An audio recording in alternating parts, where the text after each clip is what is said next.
La guerra secreta. El agente triple francés.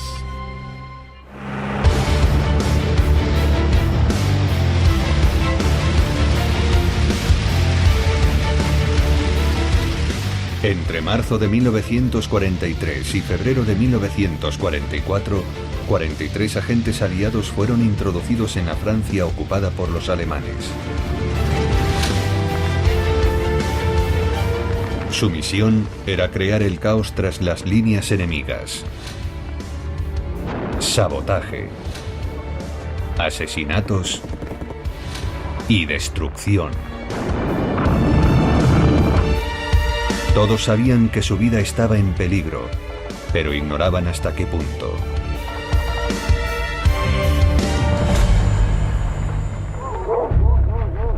La red había sido penetrada por los alemanes. Y la Gestapo, la policía secreta alemana, estaba esperándolos. Cientos de sus miembros morirían fusilados o ahorcados en los campos de prisioneros. Pero la pregunta era, ¿cómo había sucedido? ¿Por qué la red había sido totalmente desmantelada? ¿Fueron víctimas de su frágil sistema de seguridad? Pienso que hubo mala suerte y mala dirección. ¿O todo se debió a este hombre, Henry Derecord, considerado por algunos un agente doble? Cuando lo vi, mi corazón pegó un salto. Sentí que no era un hombre digno de confianza. Pero existe otra posibilidad incluso más siniestra. Que Derecord hubiera traicionado a los agentes, no porque estuviese trabajando para los alemanes, sino para otro servicio de inteligencia rival británico. ¿Murieron todas aquellas personas simplemente porque querían quitarlas de en medio?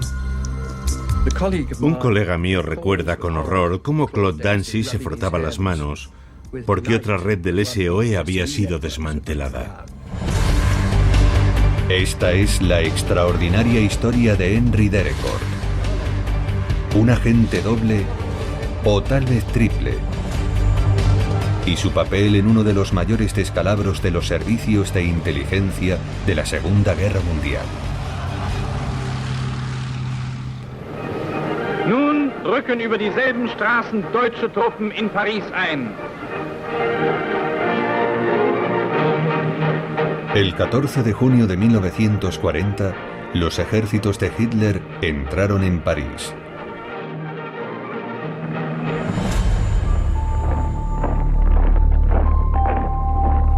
El gobierno francés se rindió. El gobierno se rinde. Los horrorizados franceses contemplaron cómo su país estaba siendo dividido en dos. Los nazis gobernarían el norte, y a un régimen colaboracionista se le permitiría controlar el sur.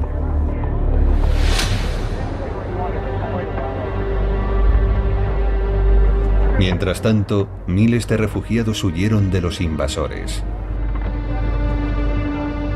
Algunos se dirigieron a las montañas y a los bosques, y formaron el movimiento de resistencia. Otros, como Charles de Gaulle, salieron del país, muchos con destino a Gran Bretaña. Y entre ellos, Henry Derecord.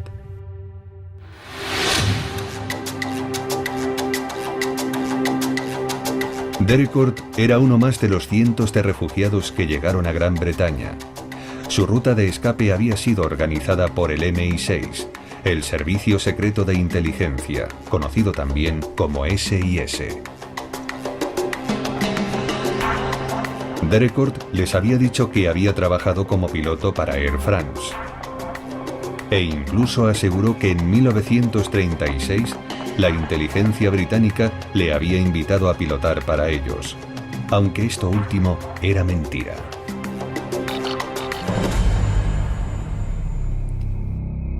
Derecord nunca había sido contactado por el SIS. Rápidamente desmontaron su historia. Pero en lugar de extremar sus precauciones, lo recomendaron a otra organización secreta. Sería la primera de una insólita serie de intervenciones del SIS en la misteriosa carrera de Henry Derecord.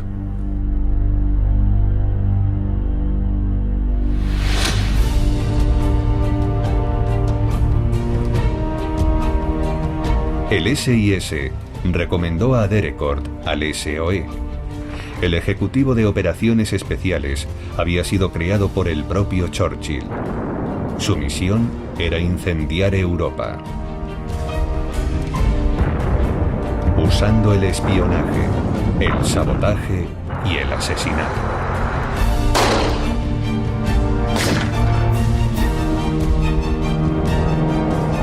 Librando una guerra secreta en el corazón del territorio enemigo. Francia constituía su mayor área de operaciones. A medida que la guerra avanzaba, construyó una formidable serie de redes de resistencia formadas por cientos de combatientes.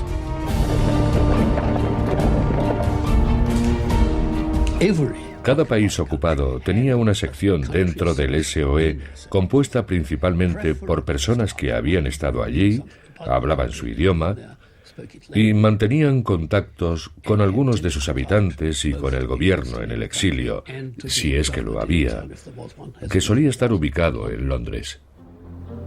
Londres, 1940. Sección F. A cargo de las operaciones en Francia estaba la sección F, dirigida por Maurice Buckmaster.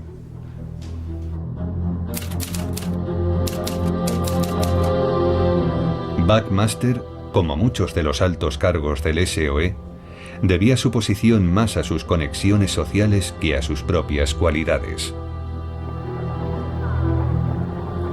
Había asistido a la elitista escuela pública de Eton y más tarde se dedicó a los negocios.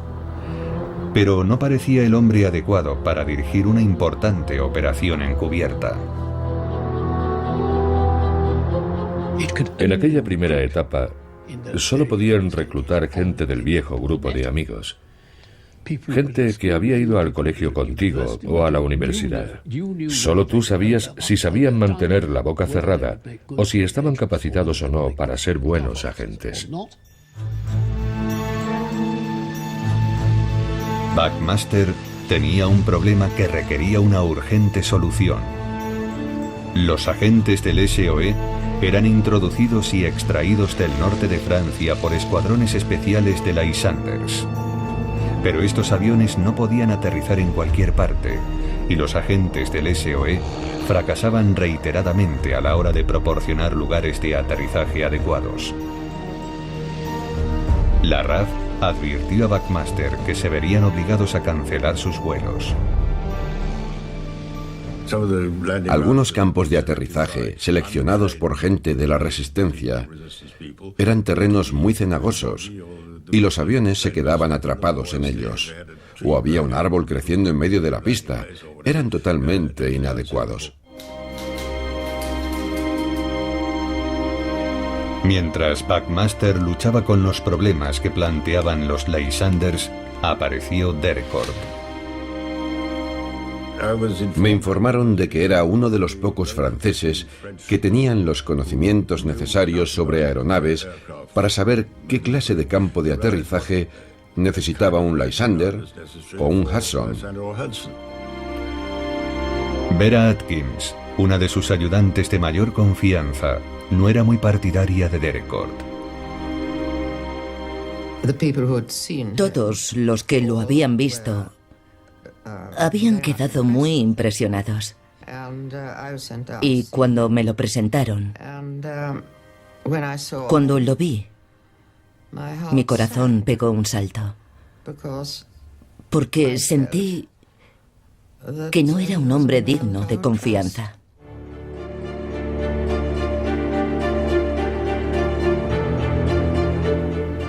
Pero Derecord tenía un triunfo en su mano.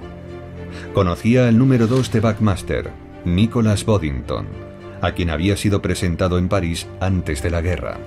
Capitán Nicholas Boddington, antiguo corresponsal de Reuters, París. Cuando Boddington se enteró de que estaba en Londres, dijo que era un buen piloto y que sería de una gran utilidad. Su entrada en el SOE fue prácticamente automática. El hombre a quien el SIS había cazado falseando su historial se había convertido en oficial de movimientos aéreos del SOE en el norte de Francia. Ahora se encargaría de organizar todas las salidas y entradas de agentes y de equipamiento. Y pronto, él y el SOE estarían muy ocupados.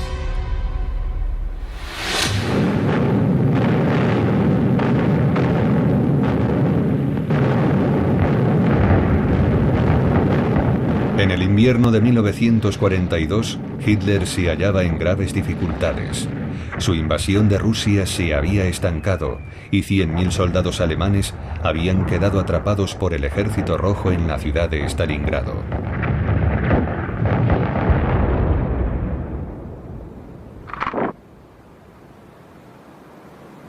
Cuando los líderes occidentales se reunieron en Casablanca, en enero de 1943, se hicieron patentes las tensiones entre los aliados.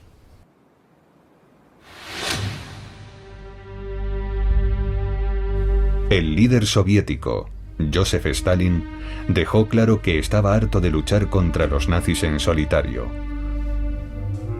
y exigió que Gran Bretaña y Estados Unidos abriesen un segundo frente en el oeste de Europa. Das Fort Bir Hakeim, der südlichste Eckpfeiler des britischen Verteidigungssystems in Nordafrika, ist genommen. Pero estos estaban atrapados en un enconado enfrentamiento con los alemanes en el norte de África.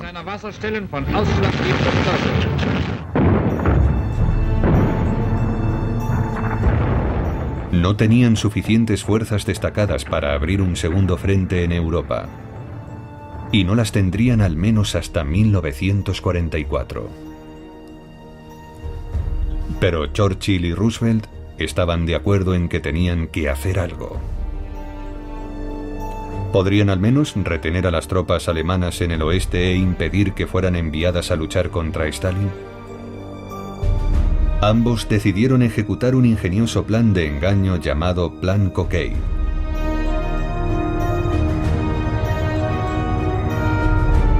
La Operación Cockay era nada menos que una falsa invasión de Francia.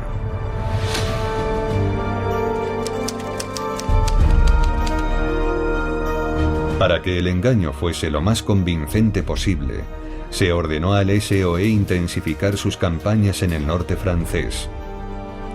Se le comunicó que la campaña era cierta y que tendría lugar en noviembre de 1943. El SOE intensificó sus envíos de equipamiento a Francia. Uno de los mayores receptores de este equipamiento fue la llamada Red Prosper.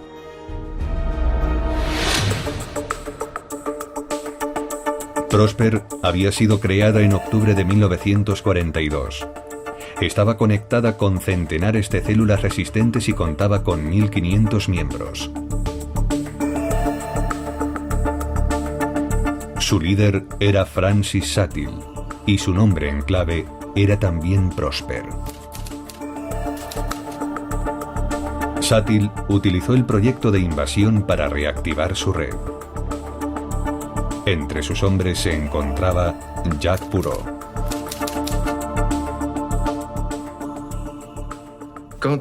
Cuando hablamos con Prosper, sentimos que al menos seríamos de alguna utilidad. Aquello nos complació, y digo nos complació porque yo no era el único. Éramos muchos los que estábamos en la red, y nos sentimos felices de trabajar con un objetivo.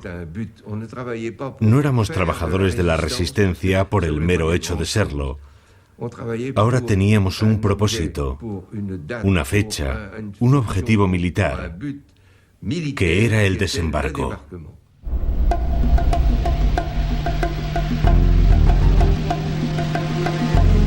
Y había una pieza fundamental para el éxito de esta misión: el nuevo oficial de movimientos aéreos del SOE, Henri Derecourt.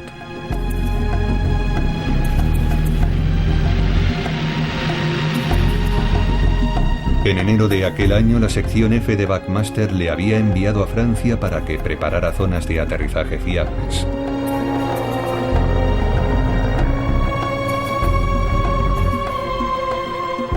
Primero viajó a París, donde organizó las salidas y entradas de los agentes aliados a territorio francés. Había 2 o 3 cafés en París donde, si decías una palabra clave al barman, te ponía en contacto con Derecord. Él acudía al café, intercambiabais contraseñas y cuando verificaba que eras un agente de la sección F, te decía cuándo tenías que presentarte en cierta estación de tren.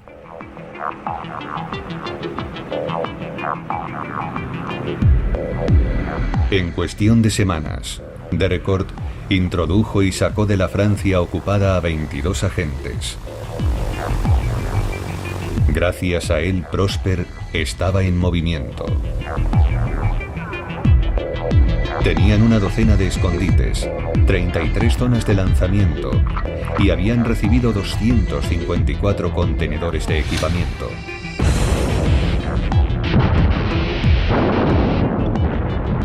La red llevó a cabo 63 actos de sabotaje, descarrilando trenes, matando a 43 alemanes e hiriendo a 110.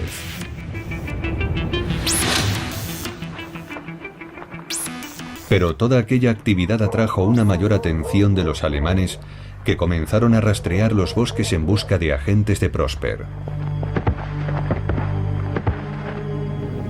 Sentíamos miedo y preocupación al ver que cuanto más incrementábamos nuestras acciones, más y más aumentaban los riesgos. En aquella época y en aquellas circunstancias, la seguridad solía descuidarse.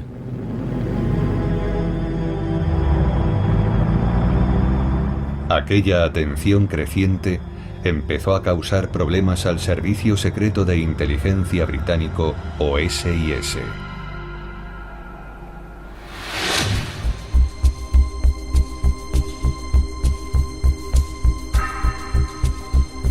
El SIS, con base en Londres, estaba también intensamente involucrado en el movimiento subversivo en Francia. Pero su cometido era muy distinto al del SOE. Mientras este solo se ocupaba de crear el caos, el SIS operaba silenciosamente. Su cometido era recabar toda la información posible sobre los movimientos y el número de efectivos de las tropas enemigas. Lo último que sus agentes sobre el terreno necesitaban era montones de alemanes merodeando en busca de espías. El SIS no podía evitar sentirse molesto por la presencia del SOE, por una excelente razón profesional. Cuando los agentes del SOE cumplían su misión creando el caos, captaban lógicamente la atención de la policía alemana y complicaban la vida a los agentes del SIS que pudiera haber en la zona.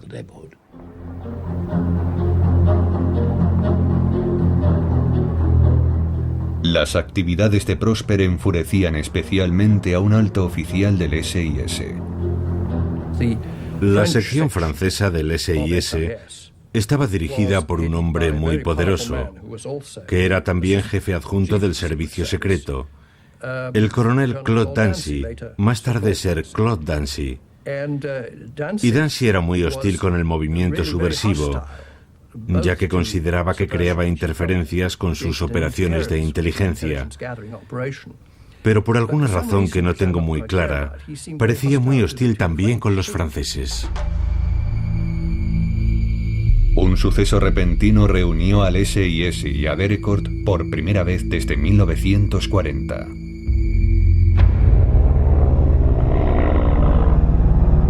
Un Lysander estuvo a punto de estrellarse al aterrizar en Francia. Uno de mis pilotos impactó contra un pequeño árbol antes de tocar tierra.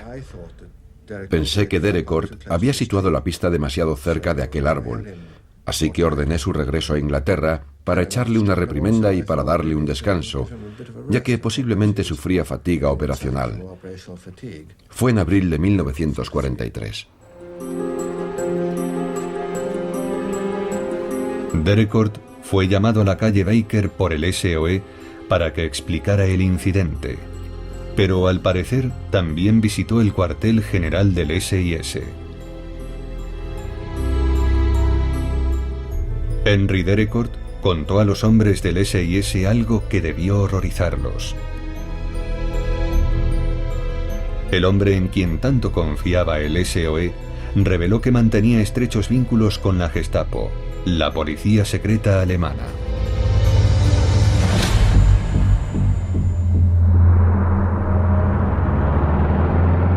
Todo se remontaba a su época en París antes de la guerra. Allí, Derecord no solo había conocido a Nicholas Boddington, del SOE, también había conocido a Karl Bommelborg.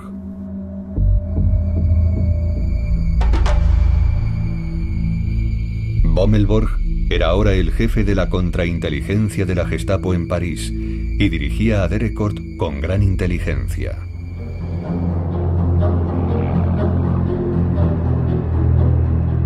Antes de cada vuelo, Derecord notificaba al alemán la hora y el lugar de aterrizaje.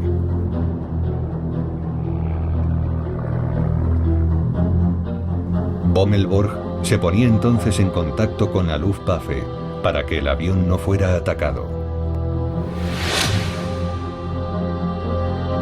En vez de arrestar a los agentes cuando tocaban tierra, Bommelborg ordenaba seguirlos.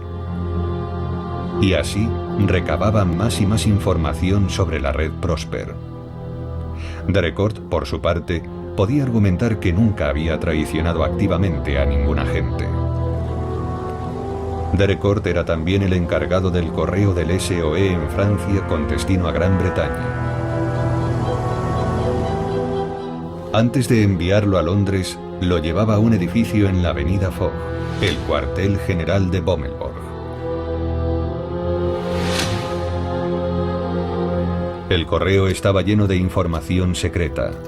Contenía mensajes demasiado extensos para ser enviados por radiotransmisores, incluso planes y descripciones sobre objetivos de sabotaje. La red Prosper había quedado gravemente comprometida por la Gestapo.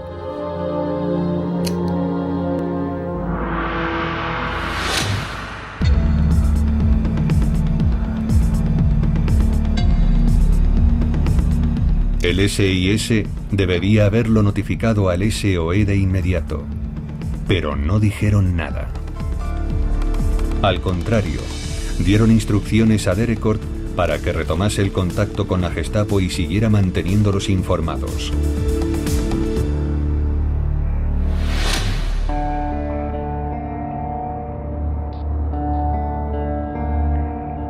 Derecord dirigía ahora los movimientos aéreos de entrada y salida de Francia para el SOE. Proporcionaba información del SOE a los alemanes e informaba en secreto al SIS. Era un agente triple.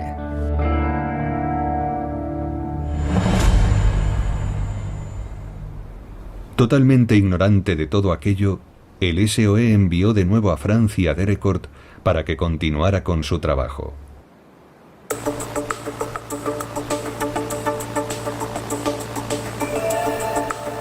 El 16 de junio de 1943, otro Lysander aterrizó en Francia.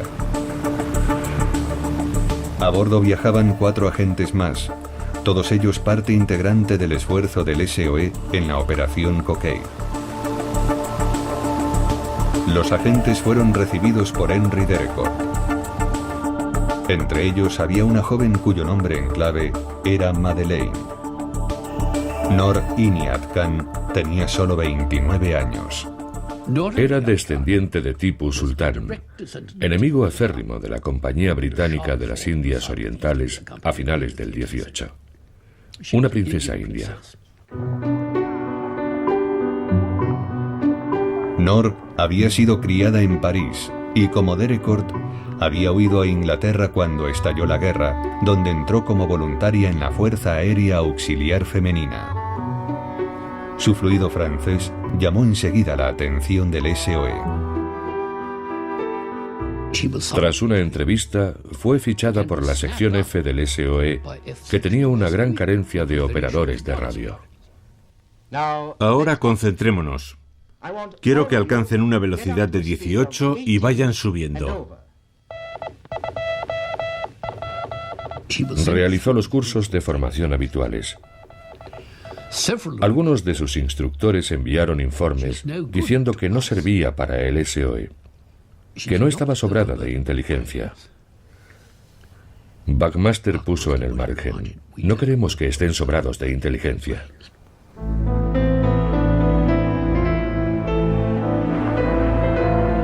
Nor fue enviada a un breve pero intenso programa de entrenamiento, después del cual se la consideró preparada para el servicio activo en Francia. Pero muchos consideraban que no estaba capacitada para aquel trabajo. Pienso que fue un grave error enviarla. No era la persona idónea para participar en la lucha clandestina. Tras reunirse con Derecord en Francia, Nor se dirigió a su ciudad de crianza, París, donde acudió a un punto de encuentro preacordado. Allí estableció contacto con el jefe de la red Prosper, Francis Satil.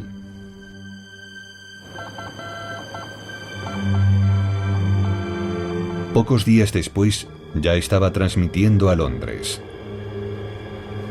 Pero a pesar del exitoso inicio de su misión, la red Prosper sería destruida en apenas unas semanas.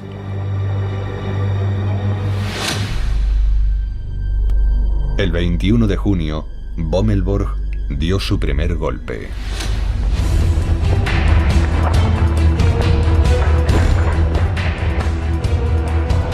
Dos agentes canadienses fueron arrestados.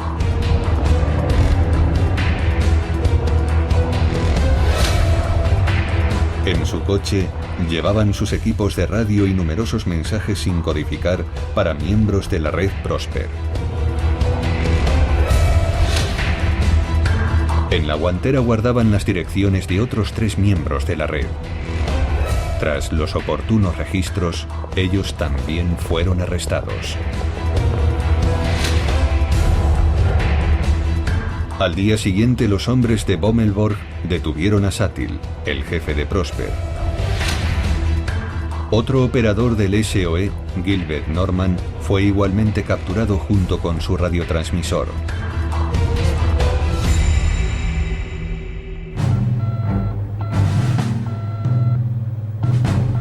Los alemanes usaron la radio de Norman para contactar con Londres haciéndose pasar por él.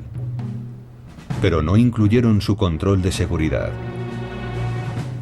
Un código secreto que debía figurar en todos los mensajes para verificar que el canal era seguro. Sin embargo, asombrosamente, la sección F no reaccionó ante la omisión del control de seguridad. En vez de eso, Buckmaster contestó a Norman, ordenándole que lo incluyese en su próxima transmisión. Solo después de recibir un aviso de la agente Nori Nihat Khan, comprendieron finalmente que la red Prosper estaba en peligro.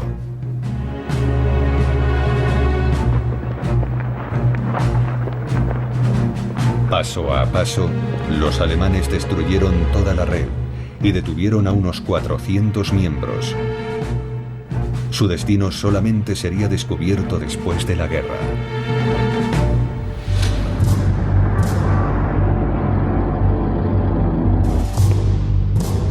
A mediados de julio, Nori Nihat Khan era el único operador de radio del SOE que quedaba en París. Así que Buckmaster ordenó a Nor que regresara a Inglaterra. Pero ella se negó. Buckmaster, pese a conocer el peligro que corría, aceptó su decisión. Decisión que sellaría su destino.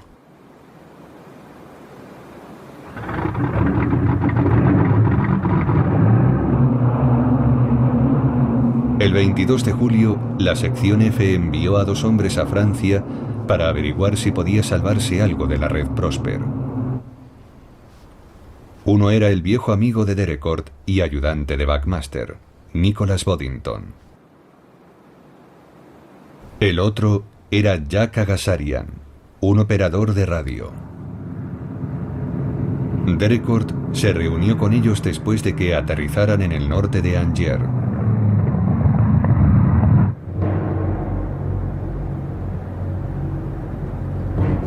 Boddington y Agassarian viajaron a París.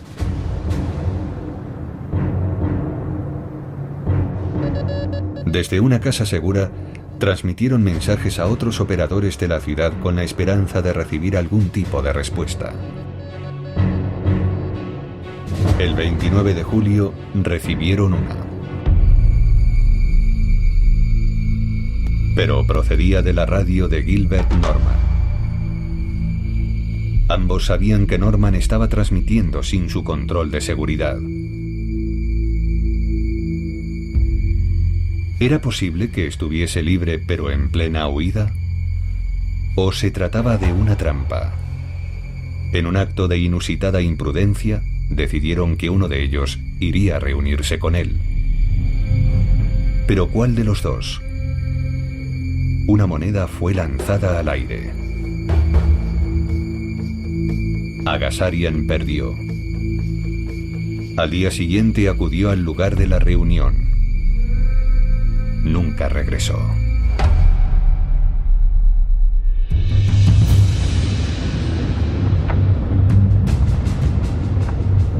Boddington acudió entonces a Derecord para organizar su regreso a Inglaterra.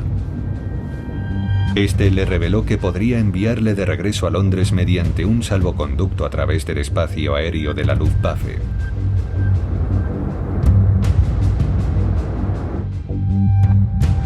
Era la primera vez que alguien de la sede central del SOE escuchaba que Derecord tenía contacto con las autoridades germanas.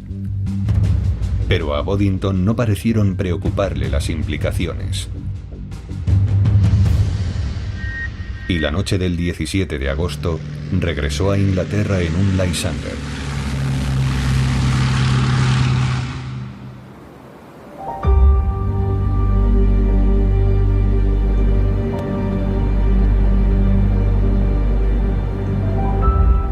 A su llegada a Londres, reveló a Buckmaster los vínculos de Derecord con la Luftwaffe. Pero también le aseguró que los problemas de la red Prosper nada tenían que ver con Derecord.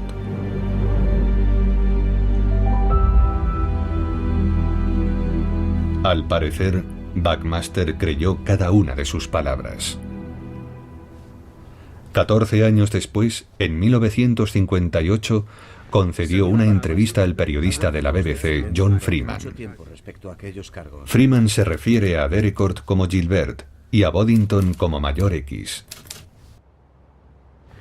En primer lugar, cuando Mayor X regresó a Londres en agosto de 1943, ¿le dijo lo que había descubierto sobre Gilbert? Sí, nos dijo que Gilbert tenía contacto con los alemanes, algo que se consideró de posible utilidad. ¿Y en ese momento usted lo aprobó? En ese momento. El 13 de octubre, la Gestapo dio finalmente con Noor Inayat Khan.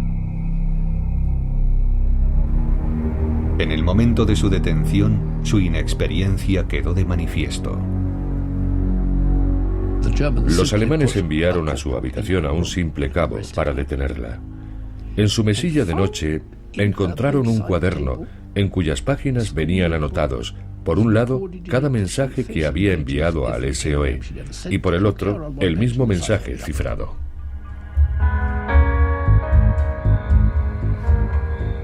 El ayudante de Bommelborg, Hans Kiefer, comenzó a jugar lo que los alemanes llamaron Funkspiel, o el juego de la radio. Usando el radiotransmisor capturado, enviaron mensajes falsos al cuartel general del SOE. Noor, obligada a enviar algunos de esos mensajes personalmente, intentó alertar a Londres. Su primer mensaje decía: Madeleine está en el hospital. Era la palabra en clave para decir capturada, o cuando menos, en peligro. Pero una vez más, Maurice Buckmaster ignoró la advertencia.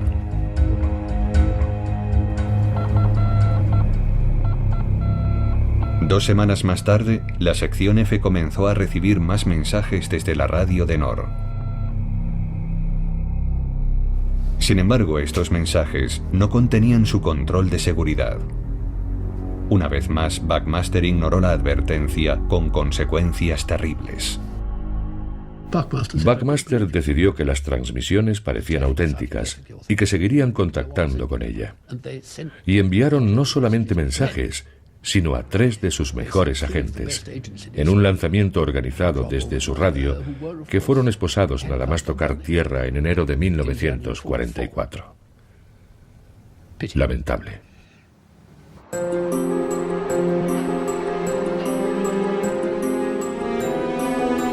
Cuando Londres comprendió por fin lo que ocurría, el coronel Gordon Gobbins, director jefe del SOE, tomó cartas en el asunto.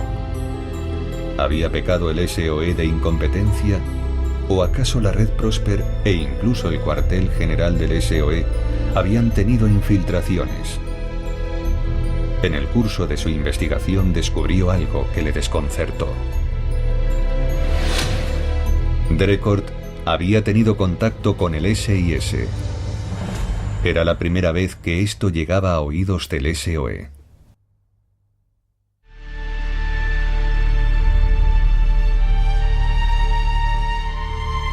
Gobbins sondeó al jefe de la sección francesa del SIS, Claude Dancy. ¿De qué habían estado hablando exactamente el SIS y Drecourt? En un principio, Dancy se negó a cooperar. Pero cuando vio que Gobbins iba a desenmascarar a su agente, decidió hablar de él. También reconoció ante Buckmaster que sabía desde hacía meses que Drecourt había estado en contacto con la Gestapo.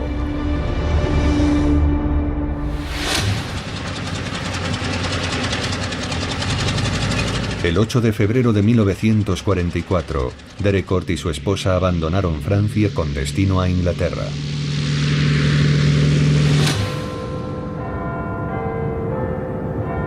En Londres, Buckmaster tuvo un careo con él. El jefe de escuadrilla, Hugh Verity, estuvo presente en la reunión. Los 3 nos sentamos en unas cómodas sillas. Y después de una breve charla, Maurice Buckmaster se encaró con Drecourt y le planteó la acusación de que había estado trabajando para los alemanes en París.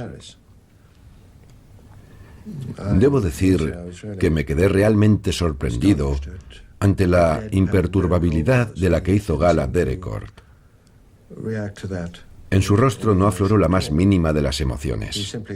Simplemente explicó que, si quería realizar un trabajo eficaz para la sección F, tenía que estar en buenos términos con las autoridades germanas en París.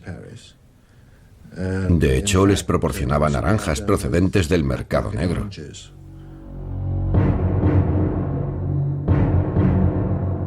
Buckmaster solicitó a Claude Dancy información sobre los vínculos de Drecourt con la Gestapo.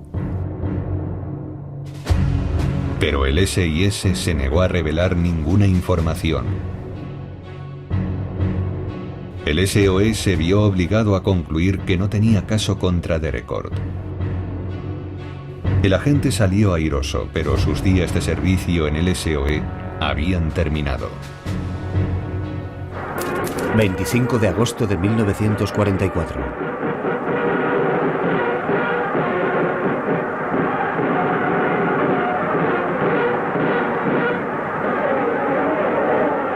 Al finalizar la guerra, Drecourt regresó a su país de origen.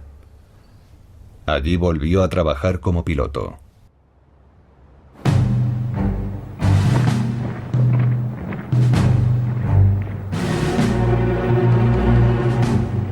Pero tras la victoria, Francia comenzó a perseguir a los colaboracionistas. Cientos de ellos fueron acorralados. Y nuevamente empezaron a surgir preguntas sobre el colapso de la red Prosper y el papel que Derecord había jugado en el asunto. En noviembre de 1946 fue detenido en Francia, acusado de suministrar información al enemigo.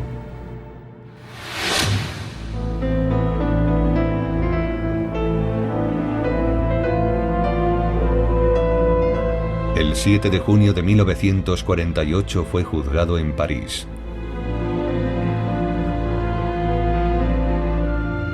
Su defensa hizo hincapié en dos hechos.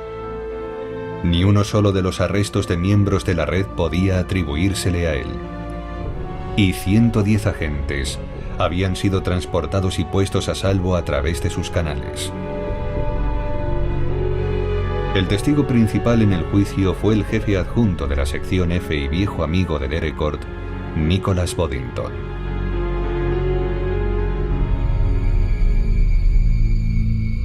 Pero Boddington no testificó para la acusación, sino para la defensa. Declaró al tribunal su plena confianza en Derecord. Al final del juicio, Derecord fue absuelto y aclamado como héroe de la resistencia. Era un hombre libre.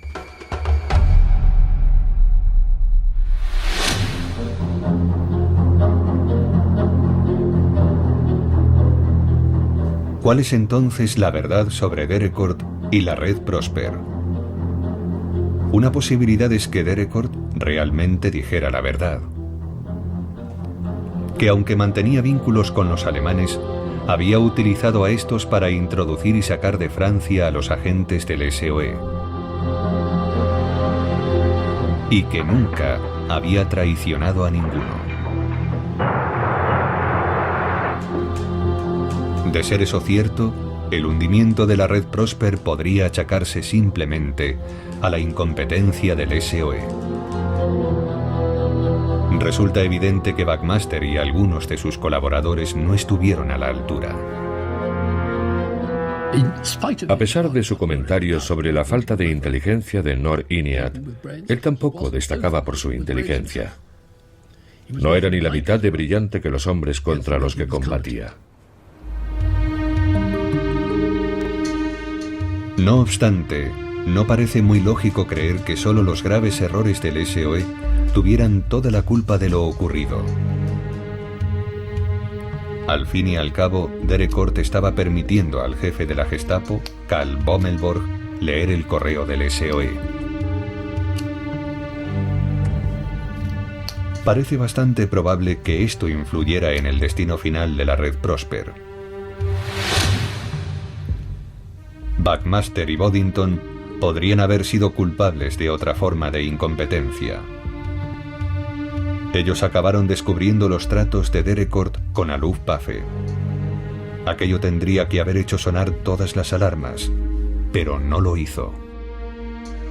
Señor Buckmaster. En la entrevista de 1958, John Freeman hizo preguntas más directas. Nuevamente se refieren a Derecord como Gilbert. Si usted conocía en agosto de 1943 que Gilbert era un agente doble, ¿no estaba arriesgando las vidas de sus agentes? Al fin y al cabo, los agentes dobles informan a ambos bandos, y usted tuvo bajas muy graves, siendo Gilbert su oficial responsable de movimiento aéreo.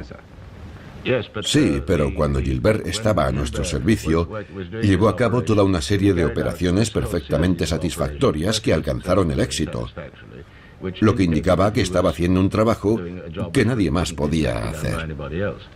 ¿No es cierto que su red principal fue capturada en esa época? Una de las principales, sí. El SOE pudo pecar de incompetencia, pero había otra organización muy capacitada que conocía desde hacía tiempo los vínculos de Derecord con los alemanes, el SIS.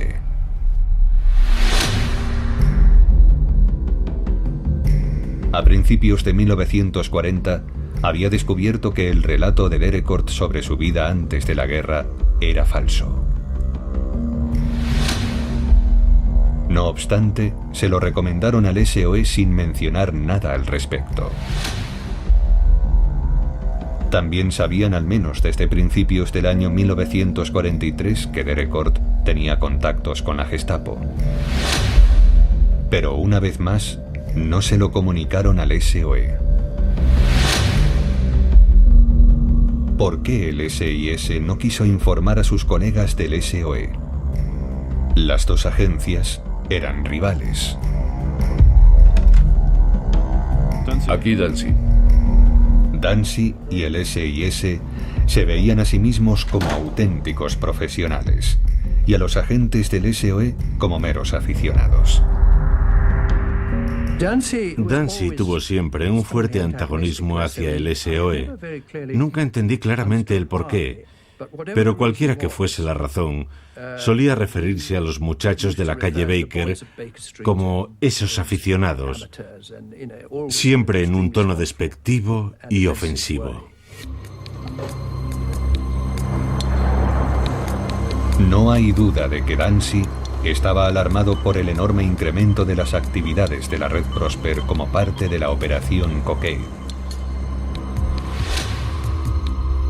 Los actos de sabotaje del SOE y la respuesta alemana ponían en peligro sus discretas actividades de espionaje. ¿Acaso Dancy había permitido a Derecord traicionar al SOE para deshacerse de sus rivales, mientras lo utilizaba para reunir información sobre la Gestapo? Parece absurdo. Existe el mito de que Derecord era un agente doble colocado por el SIS en el SOE. Algo completamente inverosímil. El SIS no necesitaba un agente doble en el SOE. Claude Dancy tenía una mesa en la calle Baker. Era el enlace oficial del SIS con el SOE y tenía acceso diario a todos los mensajes de radio, entrantes y salientes.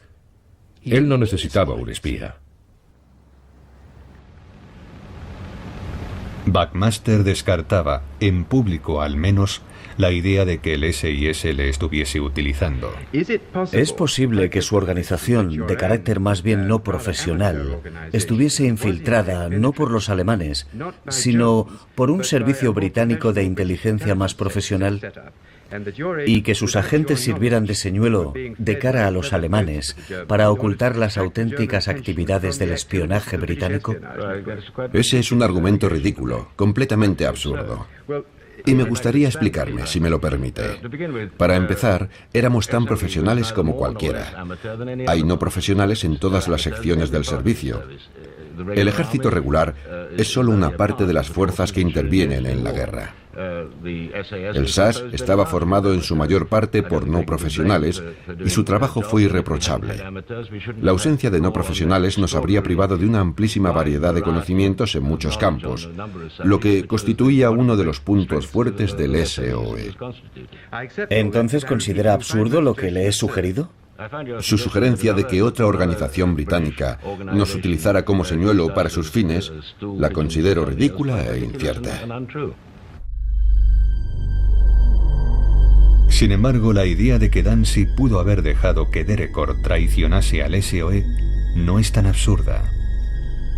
Finalizada la guerra, el ayudante de Dancy escuchó una extraña historia. Un colega mío del SIS recuerda con horror cómo cierta vez se cruzó con Dancy mientras éste se frotaba las manos con regocijo y pensó que debía tratarse de algún severo daño infligido a los alemanes. Pero la realidad era que una de las redes del SOE había sido desmantelada. Era la alegría de un hombre que había trabajado en secreto para conseguir la caída del SOE. ¿Estaba Derecord trabajando contra el SOE para los alemanes y para el SIS? Tal vez solo el propio Henry Derecord podría haber respondido a esa pregunta. Pero el 21 de noviembre de 1962, un avión pilotado por él mismo se estrelló en Laos. Todos los ocupantes quedaron carbonizados. La causa del accidente se desconoce, pero con su muerte, Derecord se llevó a la tumba la verdad sobre su papel en la caída de la red Prosper.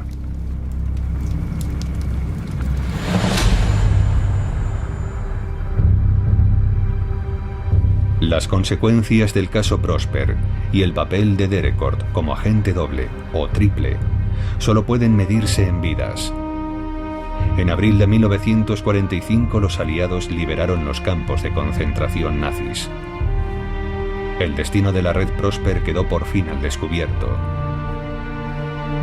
Decenas de sus miembros, incluidos Francis Satil, Gilbert Norman y Jack Agasarian, fueron internados en los campos y después ejecutados.